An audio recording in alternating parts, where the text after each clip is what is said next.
Good day, everybody. Nice to see you as always. Today we're going to go deeper into how time works. Yesterday we talked about the relationship between blessing and stressing and how sometimes if we feel we don't have enough time, we get stressed. Well, I want to go deep with you today and talk about how you always have enough time because time is a function of your consciousness. And as you shift your consciousness, your experience of time changes. So the idea is that because time is a function of our thoughts, it expands and contracts with our thoughts. It's really a function of consciousness.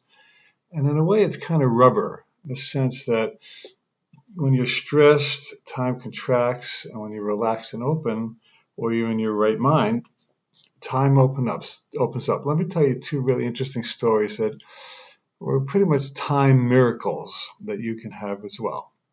So many years ago, after I just moved to Hawaii, I had to send a package back to my secretary in New Jersey. And I arrived at the post office maybe, 12:15 on a Saturday when the post office was closing at 12. And I took this package and they said it was not properly taped. I'd have to tape it better before I could send it. And at that time, they did not sell tape in the post office. So I realized I would have to go to a local department store and buy some tape and tape it. And I thought, this is ridiculous. I'm never going to get that done in 15 minutes. But I thought, well, let me just ask for a miracle here. Let me just see if it's really true that you have time miracles and time expansions. So I decided I would just go to the local department store, and I would not rush, I would not hurry, I would not fret, I would not worry.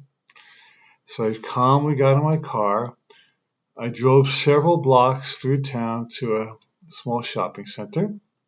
I parked gracefully and quietly, and I walked into the store, and I went to the way back of the store to find some tape where I found some packing tape. And as I walked out, I saw some laundry detergent on sale. I thought, well, maybe I'll take advantage of it while I'm here. And I calmly and peacefully paid. And I got back in my car. And I slowly, gently drove back to the post office. And it was still open. That whole trip took me 8 or 10 minutes at the most. Now, from a logistical standpoint, that's impossible. Driving through town and traffic lights and parking in a lot and going in the back of the store, there was just no way that could have really happened. Now, that's not the end of the story. So I mailed it, regular mail. This was a Saturday at noon. And I don't think they had express mail at that time, or at least I didn't use express mail. And on Monday morning, I phoned my assistant. I said, well, look for a package that will arrive sometime this week. And she said, oh, you mean the one that came this morning? So it went from Hawaii to New Jersey from noon on Saturday to early Monday morning in New Jersey. And there's also a 6-hour time difference where you actually lose time in that direction. That's a miracle.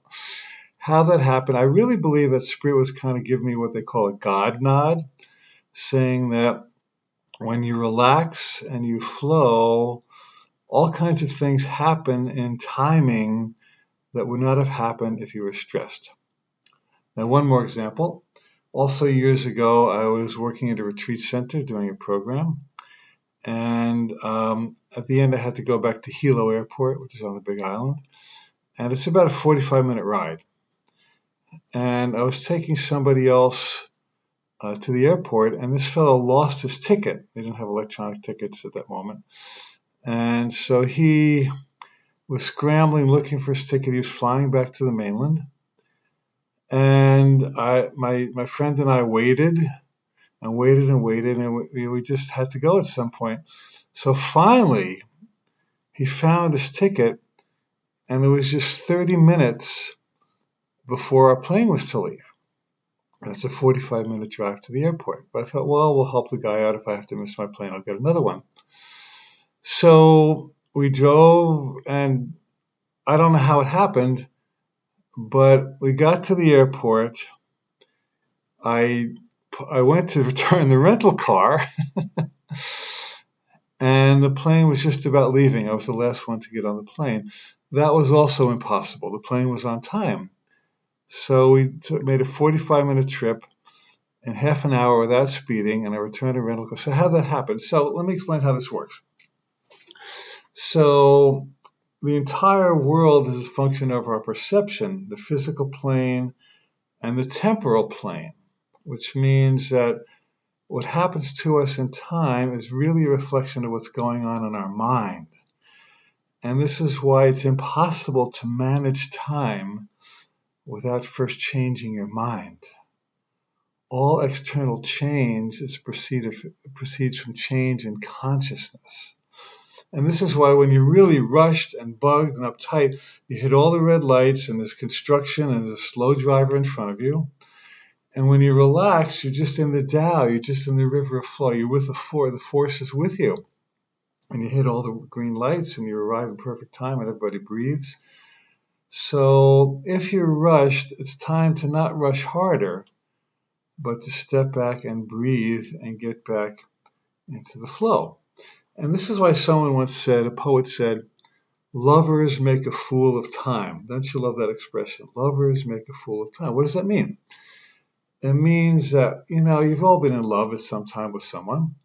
When you're in love, you don't care about time. You just hang out with your beloved and you're looking in each other's eyes and touching and cuddling and talking and playing and just doing what you're doing. And you care less about time because you're happy. And when you're happy, time dissolves. Now, we're not just talking about physical romantic lovers here.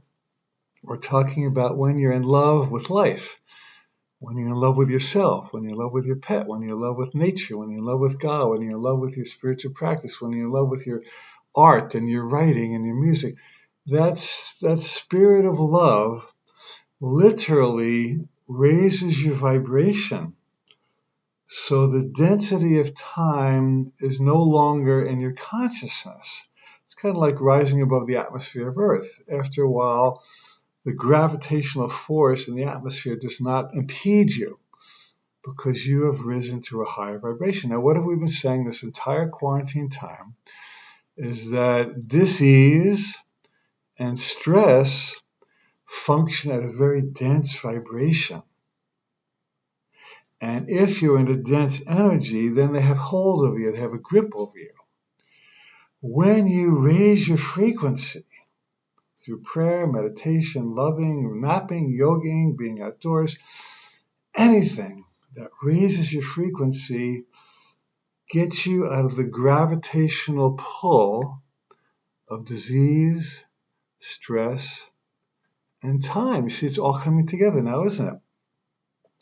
So this is why it's so important that you stay in your right mind, because that's the escape from all density. Now, what you're doing is less important than how and why you're doing it. I was once consulting with my CPA, and he started to explain to me double entry accounting. And I said, dude, you're talking to the wrong guy. I said, I'm not interested in that. I'm not inclined to do that. I'm sure it works. But this is why I pay you to do all that stuff for me. So that kind of stuff annoys me. He says, I love it. He says, I could crunch numbers all day long. And he was a cool guy. He used to come to work with his little baseball hat. He was a really relaxed accountant. And he loved his work. So when he was in his element, time didn't crunch him. And so the key to escaping from time, including age, including deadlines.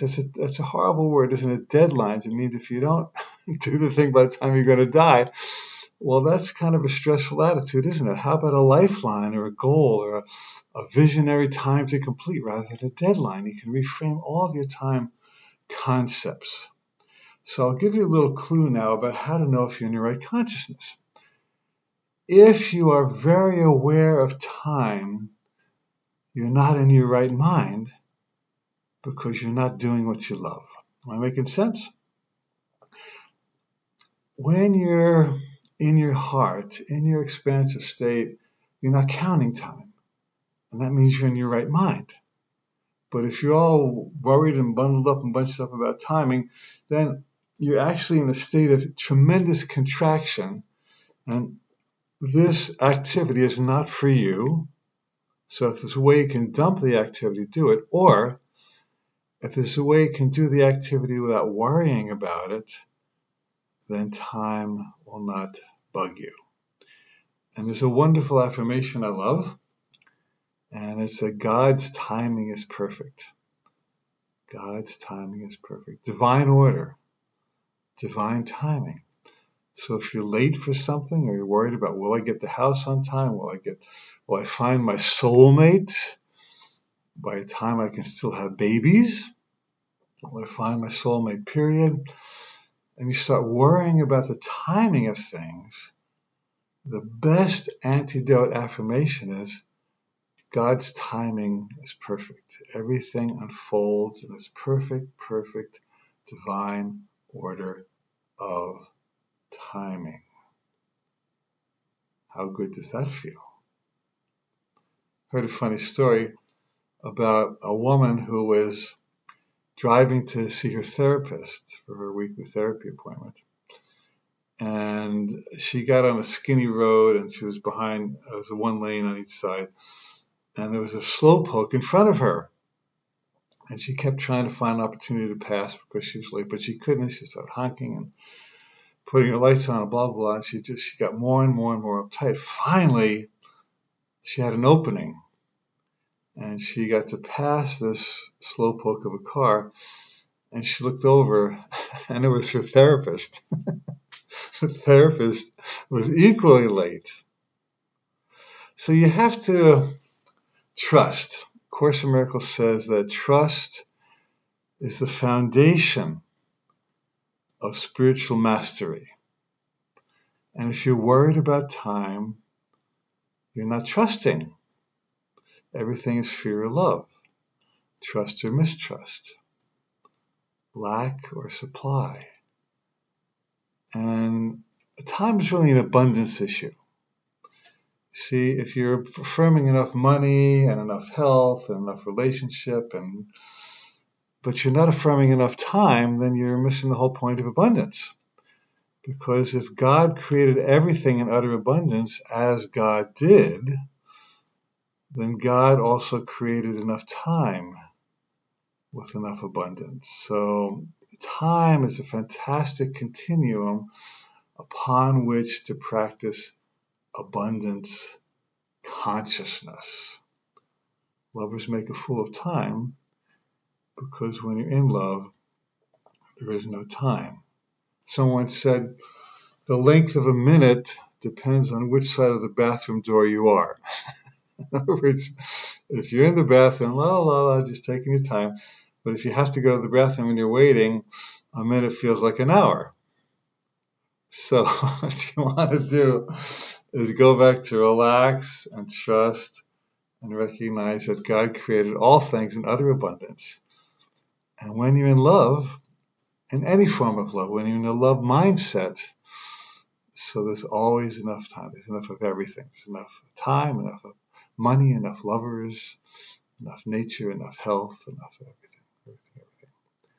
And on that note, I do want to remind you that in June and July, I'm doing a brand new unique program called LEAP, L-E-A-P, the Leading Edge of Accelerating Prosperity. And we're going to have an 8-week webinar series, very intimate, very detailed, very powerful. If you like this series, you will love that one. It's every Tuesday in June and July, except for one Tuesday. I'm going to be looking at where does abundance come from, and do I live in an abundant universe? And especially segueing out from this period where there seemed to be a lack of health and a lack of jobs and a lack of money and a lack of freedom. We're going to shift all of that to support you to recognize that you live in an abundant universe at all times.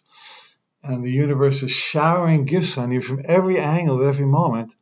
And all we need to do really is to accept them. So go to my website, alancohen.com, and there's a sign-up form on that website. There's a link, and I'd love to see you. Starts June 2nd, Leading Edge of Accelerating prosperity. So I wish you infinite time, because you don't belong in time. As a divine being, you're eternal, you're immortal. There is no time in God, there is no time in heaven. And as you get into your right mind and open your heart and live from love, time has no more power over you. You are the master of time, because God is loving you in every possible way, at every possible moment, as I love you in every possible way, every possible moment. We'll see you tomorrow. I wish you lots of time today. See you soon.